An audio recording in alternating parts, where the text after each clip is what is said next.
Okay, so hello and welcome to day 3 of the Perfect PR Challenge. Teaching you how to find your perfect match. That is using PR to target the right customer. And funnily enough, I'm going to be putting a little story out on all the emails tomorrow that might make you laugh. But I'll share it with you now on here. And that's actually the way I came up with the idea of calling it the Perfect PR Challenge and how to find your perfect match using PR to target the right customer. That came about because I was a singleton, the original Bridget Jones, worked in PR, single for over 10 years, in my 30s. And I remember, and I've been doing it on dating sites and everything. And one of my gay best friends sat down with me and said, listen, you're really good at PR. You're really good at marketing and PR, and you go in and you work with big international brands and events and all sorts of different things, and you help them to market themselves and to PR themselves. So why aren't you doing that for you? You need to look at your dating profiles the same way you would for a client. So pretend you are a product and you're trying to sell it. And who's your target customer? Who do you want as your target man at the end of the day? Think about what he's going to be interested in, that you have, what qualities you have, and all of that, and then tailor make the way you write to suit him. And I suddenly thought, oh yeah, why didn't I think of that? And so as soon as I did, within a few months, I had loads of different dates with different people, and I actually found my husband when I started treating my online dating the same way that I do PR for clients. So I'm actually going to be emailing that story out tomorrow where I came up with that name from. And it's because I've even used PR for my own love life. So there we go. You can apply it to anything. So you can apply it to customer marketing, customer to business marketing, even your relationships. You can apply it to. So it's very, very adaptable, this training. Yeah. Hi Becky, I'm glad you could jump on. Hopefully you can hear us okay. Don't worry, you've not missed out on a really funny story that will be going out in the emails tomorrow, to make you all smile, just to show you how adaptable PR marketing is, and you can apply this to other areas of your life. So I'm going to make a start. Oh, someone's put something in the chat. Let's have a look. Hi all. Hi Becky. So let's get started. So just to recap, day 1, we looked at what PR actually is, and how it fits in overall with the marketing, and the fact that PR is just one of the many marketing tools in your toolkit, sits alongside your sales, your advertising, your promotions, your direct selling, which also covers kind of emails, newsletters and things like that, as well as cold calling. And we chatted about why we need it, because of all it stands for personal relationships. So it's all about building those relationships, not just with the media, but with the customers, with stakeholders, with your suppliers, with business partners, with franchisees, if you've got a franchise business, all the different people that you work with and connect with and speak to on a daily basis, people who could maybe even refer business into you. And so your day 1 task was to put an example of PR that you've already done, because we discussed how it includes things like someone giving you a review or a recommendation. It's basically anything that you haven't paid for them to do. So anything they've done voluntarily, so it could be a review about you in the newspaper, it could be an online review on Google perhaps, or Facebook, although we won't talk about them because I don't like them anymore. And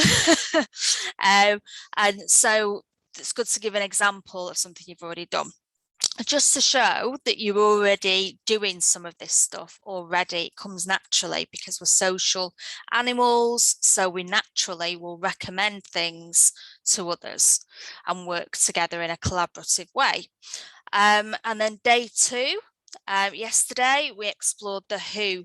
So we looked at who your target customer is, and the fact that there isn't one size fits all in PR or in marketing or anything. Everything needs to be adapted to suit the needs of your target customer and your business. So for instance, I asked you if someone had an article in Forbes, a blog post, a newsletter inclusion for a membership group, and coverage on a local radio station, which one of those 3 things would be the most valuable to you as a business owner?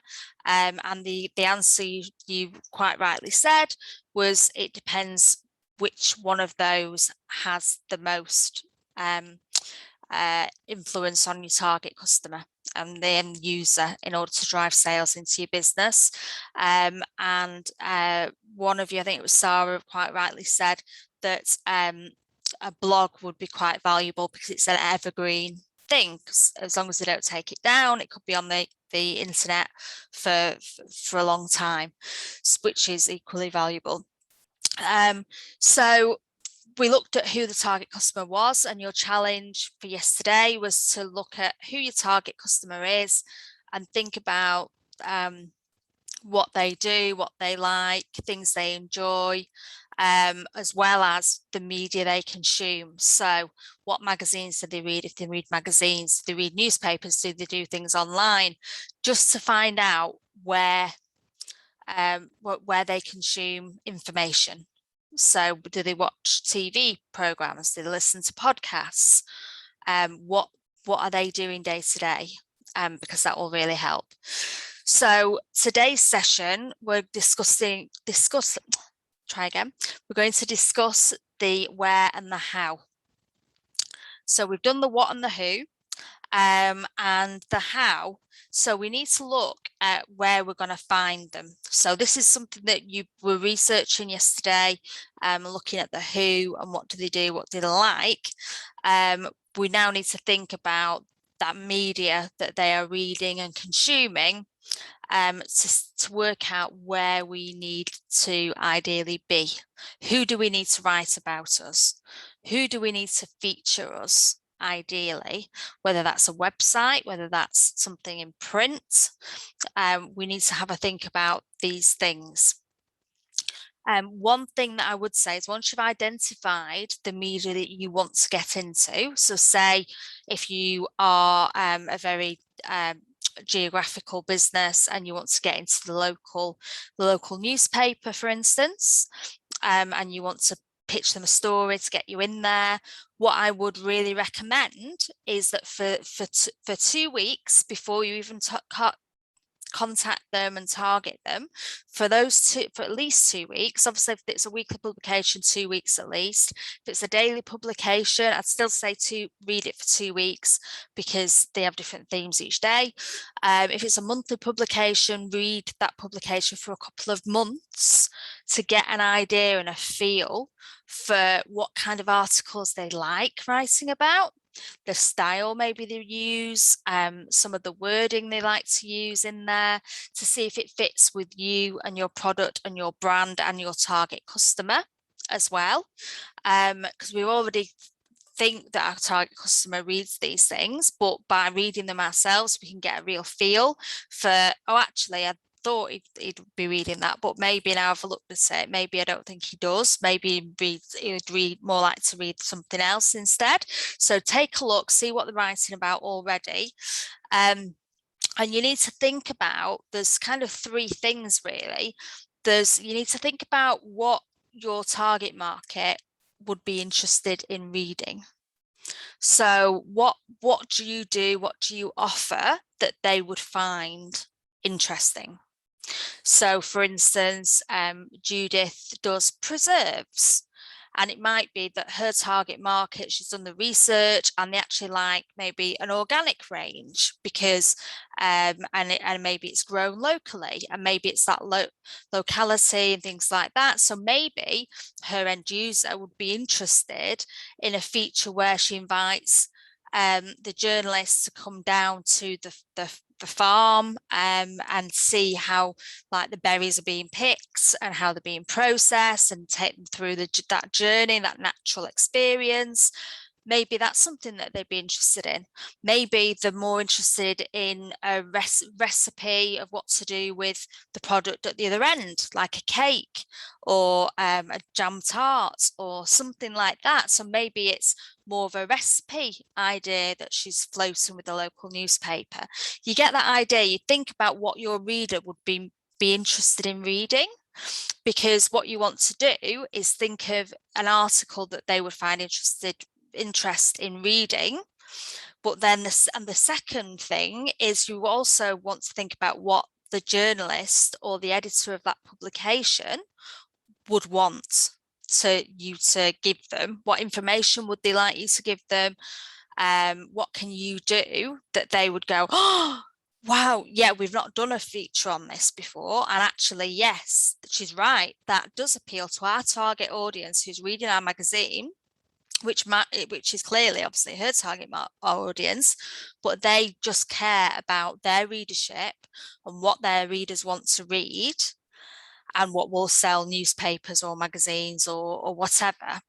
So you need to think about how you can add value to that journalist or that editor, how you can work with them to give them something that's a little bit different, or a story or a hook or an angle that they are going to like writing about. Again, obviously it depends on the type of media, because obviously if you're a B2B and you want to go into an industry specific journal or something like that, then maybe it might need to be a more technical piece or a business success piece or something like that. Whereas if it's in a consumer friendly publication like the local newspaper, then it might be a more personal story. So have a think about what the journalist or the editor of that publication would want from you and what can you bring to the table. So this is why it's really important to read at least a few editions before you even think of approaching them, so you can see what they've written about recently. Because there's no point if you think, oh, I know, I've got this organic jam tart recipe, I'm going to contact the journalist that writes for that section of the paper and the editor and go, yeah, you want to do this, blah, blah, blah, and I'm going to do a really nice pitch on an email to them, and I'm going to follow it up and I'm going to chase them, I'm going to give them a phone call. And you do all of that and they go, yeah, we ran a recipe article last week and it was almost identical. And you've just wasted all that time, effort and energy on your idea about something that, yeah, was a good idea because they'd already written about it. So you need to look at back issues to get a feel for what they're writing about and what they have already written about. Because it could be that you think, oh, I really wanted to do a jam tart recipe and I saw they did the article the other week. Well, what other recipe can you do instead? Is there something they've not featured before? Is there a different angle to it, a different spin on it? Is there something like, most people get soggy bottoms on them? I've got the best way to not get a soggy bottom. I don't know. Just an idea. So you get the gist, hopefully.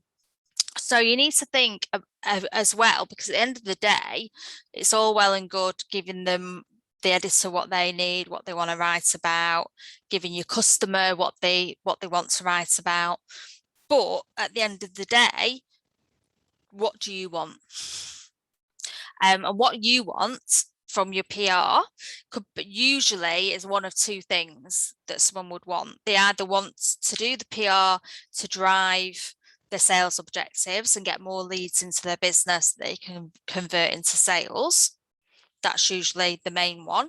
But the second thing might be that they want to raise the profile of their business, perhaps because they want to sell it, perhaps because they want to do a merger or a collaboration with someone else in their own industry, and they need to raise their profile and their bar so they can do that. So those are the two kind of main reasons, really.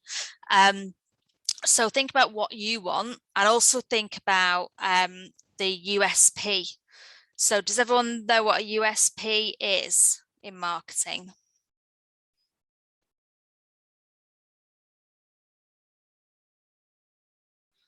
And feel free to pop something in the chat. You don't have to speak. Yes, yeah, unique selling point. Yeah, definitely. So yeah, so unique selling point. So you need to have an idea about what your unique selling point is for your business or your product. So what makes your product or your business stand out from your competition? What is the unique thing about you and your business? Because that's ideally what you want to weave in to your story or the idea that you're trying to sell into the media. Okay, so you need to think about that, and then when you're looking at outreaching and looking for opportunities and things like that, there's hashtags on Twitter are really good. Quite a lot of my clients who've come through my training courses say that they get quite a lot of media opportunities because they just look on Twitter. And quite a lot of PRs find those opportunities because they look on Twitter, and they have it in their to-do list. The staff every day have to go on to Twitter and look up hashtag journo request and hashtag PR request, and then you will see journalists reaching out to say, can anyone help me with this? Has anyone got a story about XYZ? Can anyone give me an expert to talk about blah, blah, blah, blah, blah? So that's a good way to find out what media wants to feature what. Because it could be that you are an expert in that field and you can then carve yourself out as a thought leader in your industry or your marketplace by giving quotes. So for instance, when I talk about being a thought leader, for instance, it could be an article in that a journalist is doing on the Nationals about sorry to pick on you again, Judith, but about jam making. So maybe it's something about how many people have taken up making jam, and they're looking for an expert jam maker to talk about how hard or how easy it is to grasp and do. And then in the article they'll go, oh, Judith Rice-Jones, who owns blah blah blah blah blah, and is an expert in preserves, says and all of a sudden you are then starting to be perceived as the expert in preserves, and that's how thought leadership kind of can evolve. And if you want to be seen as an expert in a particular field, that's a good way to do it. And you will find quite a lot of those opportunities through hashtag journo requests and hashtag PR requests. So have a look at those. But also when you're looking to target journalists and media, as I was saying about reading the publications for a few weeks that you would ideally like to go into. If it's a print publication, it's usually quite easy to find an editor's name. You're usually listed in the inside front cover. So have a little look there, and you can also quite often get them by Googling. So that's something you can definitely do. You can even buy media lists from various experts, including myself. So I actually sell tailor-made media lists to people, so I can always help you with that. So you look at who you're going to target, and then you look at how you're going to target them. And it's really, really important to have something that grabs them. So if you're going to email them, which I'd highly recommend as your first point of call. If you're going to email them, make sure that that subject line in your email is something that kind of grabs them, that you summarize your idea, your story angle in that line in the subject of the email. Because if your subject of the email is, I've got a great idea, or I've got a story for you, there'll be loads of emails come into their inbox like that, and they have to click on it to open it to see what it's about. Whereas if you can summarize, just like you do, think of it like Twitter, 140, or how it used to be, 140 characters on your tweets. If you can summarize your story in like a line and put it in the subject of your email, let's think about a slogan and the advertising campaigns use just a really succinct sentence, a line about what that hook is and that story is, then the journalist's more likely to open your email. So that's the first step, first hurdle overcome, that they've opened your email. And then it's really, really important that in the first couple of lines of your email, you state what your story approach thing is in the first few lines. Because if you just open your email with, hi, lovely weather it is we're having, how are you? And do the whole English niceties thing at the start of your email, that's great if you're Joe Bloggs who works in admin, who's got loads of time to read that. But journalists don't have that time, certainly editors don't. So it's really important that when they open their email and they see the first few lines of the email, they can read like almost a little mini summary paragraph that tells them that summarizes your story, your angle, your hook, and why they want to feature you.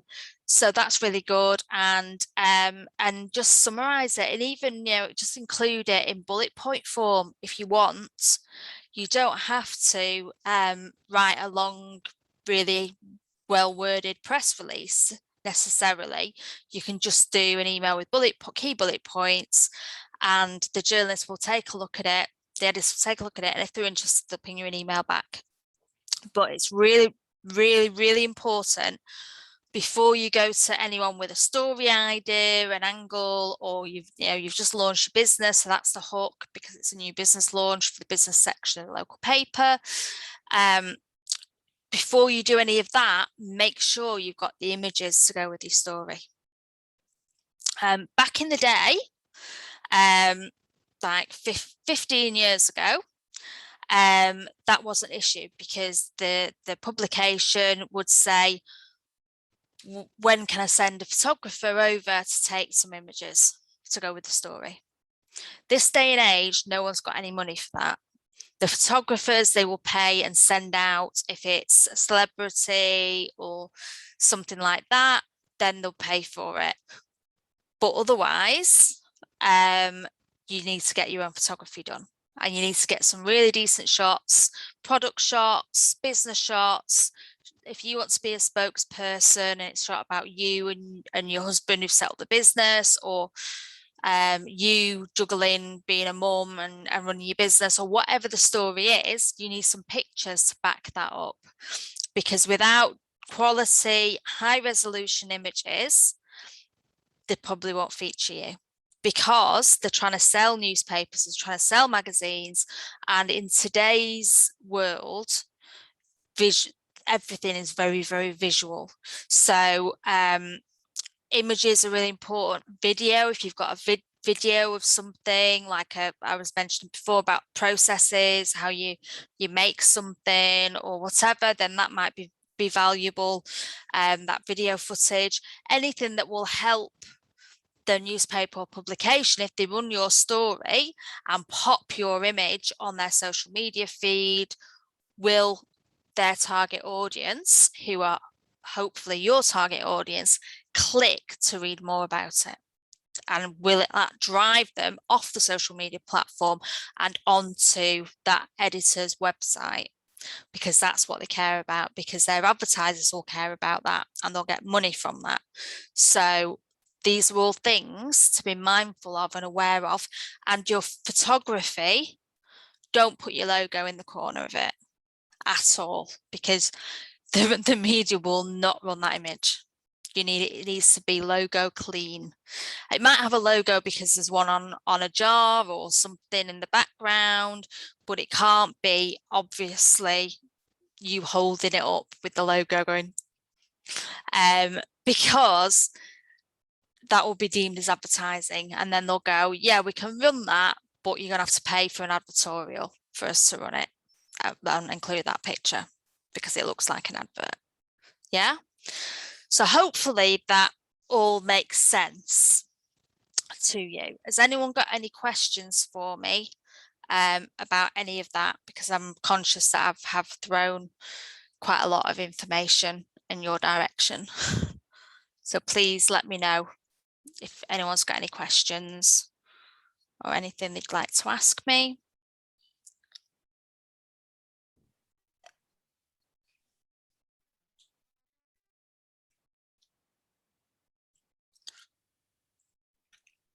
Feel free to talk and ask me if you want, or I can type something in.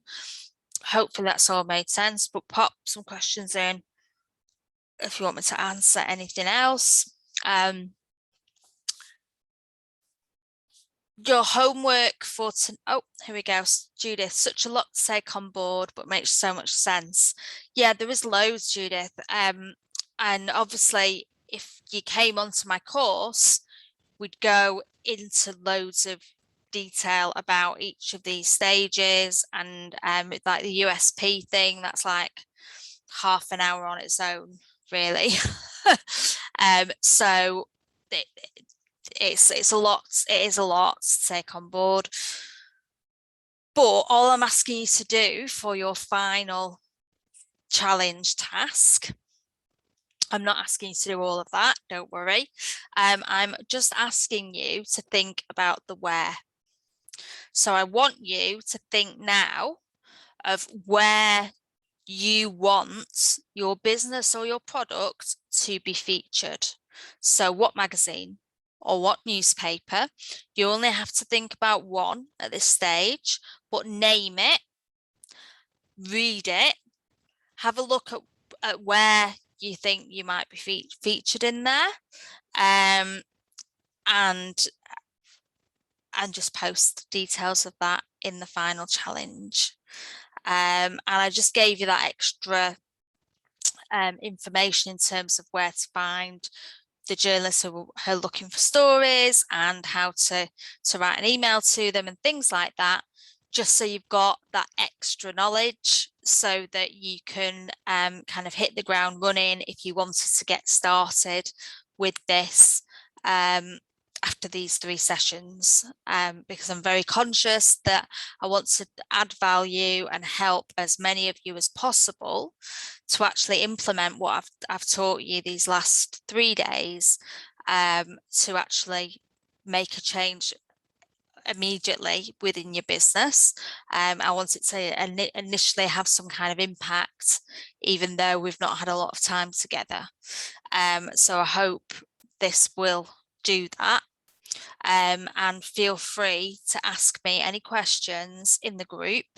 Hopefully you've all seen the post where I've actually delayed the deadline for completing the challenge from being tomorrow to being Monday. So you've got till Monday at 6 p.m.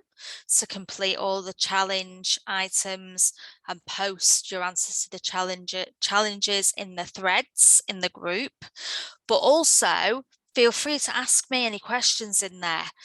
What I'll probably do is I'll also post a thread in the group tomorrow for questions. So you can feel free to ask me any questions you have. And I'll probably try and do a little pop-up live on Friday again, so anyone can ask me questions about the challenge, about PR, about anything that I've explained and kind of just thrown at you and into too much detail, and you want me to slow it down and explain it in a little bit more to you, then I can do that. So please feel free to ask me any questions at all. In terms of the story angle, that you would, to find what your story is and then to write it and to pitch it in and everything, that's quite a big exercise on its own, and that's something that we would cover in my course. So I would help you to be able to identify what those stories are about you and your business, which ones are more likely to be picked up by the media, and how to spin it really, and how to write it in a way that they would want to feature you. So I would help you with that too. So on Monday, I'm doing a mastermind, and I will be talking about the 3 things most business owners get wrong when they do their PR. And of course, I'll be telling you how they could have got it right and what you can put in place to make sure that you get it right. The other top tip, actually, that I forgot to mention, that I meant to mention, is whenever you're reaching out to media, or when you're doing any marketing on your social media, or advertising even, please, please, please remember to put a call to action on everything that you do. Everything, even a social media post, put a clear call to action on, because people, believe it or not,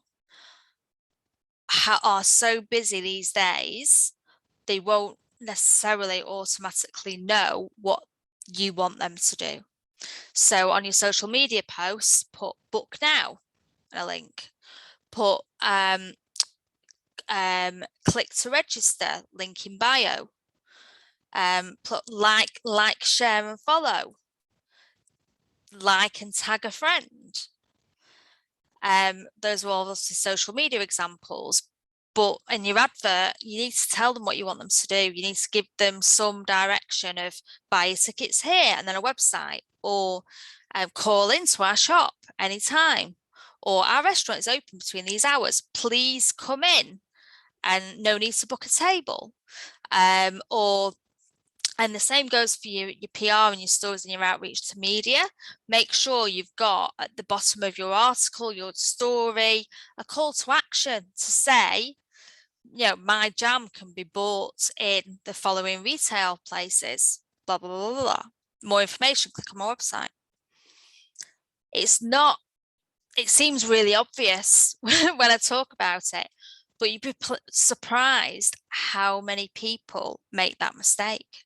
How many businesses I've gone into and they've gone, oh yeah, we paid for an advert in this magazine, but it didn't work. And I'd go, oh right, can you show me the ad? And they showed me the ad, and it would be like a really gorgeous picture of their restaurant and their food, and they had the restaurant logo on. It just looked really pretty and lovely. But then there was no address, no website detail, no phone number. And you're like, well, how are you expecting the adverts to work? We expect them just to look at the ad and then go on to Google, put your name in, hit search to then figure out where you were located and whether they could book a table and how they book a table. And there's a lot of work there, no matter how nice an ad looks. So make sure you have that call to action information on anything that you do. That's my top tip to finish with tonight. Remember that there are prizes to be won. Champion and support your fellow group members on the challenge, and Jimmy along, anyone that you know on there who said that they're really, really keen to do it and follow through, and they may be cursed with the procrastination bug, or maybe they've done one and they think, oh no, we won't be able to catch up. Assure them that they can, and that the deadline has been moved to Monday, so there is still time. Similarly, if you've got a friend or a colleague, you think, actually, do you know what, this would be really useful for them, for their business. Maybe they're a startup, maybe they've got an established business and they need to give it a bit of a vroom and put a rocket under its bum and just send it back into orbit again. and if they can help them to do that, then they can watch everything on replay. It's not too late for them to sign up. There is a referral prize as well for the person that refers the most number of people into the challenge, or indeed the mastermind too, on Monday. And then, of course, there's the prize for those that complete the challenge will be entered into a prize draw to win a luxury hamper delivered into your own home. So please make sure you spread the news, spread the word, encourage people to complete the challenge. And I really hope you can all join me for the mastermind on Monday to find out about the prizes. And also I'll be giving you more information about my course, which will be starting on the 11th of May. And I'm really excited, because I know that if you do it, it will make a big difference, whether your business is an established one that's been around a while, or if you're a new business startup. I can guarantee that it will benefit you. Yeah. And I'll be doing some interviews next week with people who have done my courses before, who can share their story and their outlook on it. You heard a little bit from Sandra last night. That wasn't planned, by the way. I didn't know that she was going to be on the call last night, and she just volunteered the additional information because I saw that she was there. I mentioned her because she's a couple of my examples that I use. So yeah, so that's everything for tonight. Thank you so much for coming on to Zoom. I know it's not quite as interactive sometimes as Facebook, but I will save this into YouTube, and there'll be a YouTube link for it as well that I'll share out on email as well as in the group, so people can watch it back easily. Feel free, therefore, if you've got friends who are on Facebook and you think, do you know what, they'd really appreciate this challenge, then feel free to share the challenge link email sign up with them, because they could actually complete the challenge completely not on Facebook now, because all the videos are on YouTube, so they can watch them back, and there's links to the worksheets. And if they want to submit their challenge, they could just hit reply on their emails from me and send me their challenge, and I will then upload it into the competition, the draw. So I hope that helps everyone, and lovely to speak to you. Let me know if there's any further questions or anything you want to ask. Ask me now, or you can always post it in the group. I hope that was useful. Good.